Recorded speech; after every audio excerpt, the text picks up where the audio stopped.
मी आहे. एक मुलांसाठी प्रश्न विचारतो, सोपा आहे. विद्यार्थी मित्रांनो, परीक्षा चालू असते आणि परीक्षेमध्ये गार्डिंगला मस्के सर सारखे गुरुजी आलेले असतात, अतिशय कडक. इकडची मुंडी तिकडे करू देत नाही, कोणाला बोललं तरी बाहेर काढतात. आणि पेपर पण तसाच कठीण असतो, खूप अवघड असतो. प्रश्नांचे उत्तरे लिहायची म्हणजे मुलांची फार कसरत असते. आणि या कसरतीमध्येच मस्के सरासारखे जर 10वीच्या वर्गाला गार्डिंगला गुरुजी आले तर मुलांचं कसं होईल.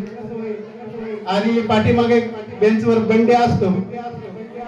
आता बंड्या म्हटल्यानंतर बंड्याच असतो, त्याला काही येत नाही, प्रश्नाचे उत्तर येत नाहीत, काहीच नाही. मग त्याला एक युक्ती सुचते.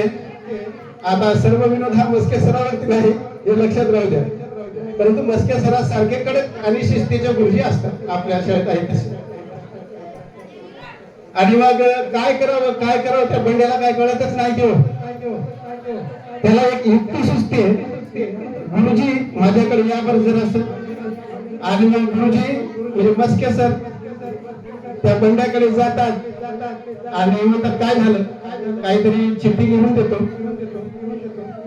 बंड्या हा चिठ्ठी लिहून देतो आणि सर वाचा म्हणतो. आणि ती मस्के सरांनी म्हणा किंवा दुसऱ्या गार्डिंगच्या गुरुजींनी ती चिठ्ठी वाचलेली असते. आणि वाचल्यानंतर जे मस्के सर खुर्चीवर जाऊन बसतात ते उठतच नाही. त्या चिठ्ठीत काय असेल, चिठ्ठीत काय असेल.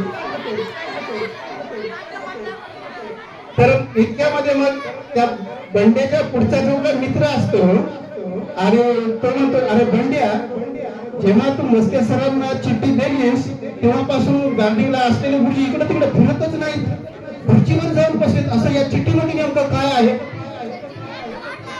तर बंड्या म्हणतो, चिठ्ठीमध्ये काय नाही, त्या चिठ्ठीमध्ये एकदम साधं लिहिलेलं आहे, गुरुजी तुमची पॅन्ट पाठीमागून फाटली.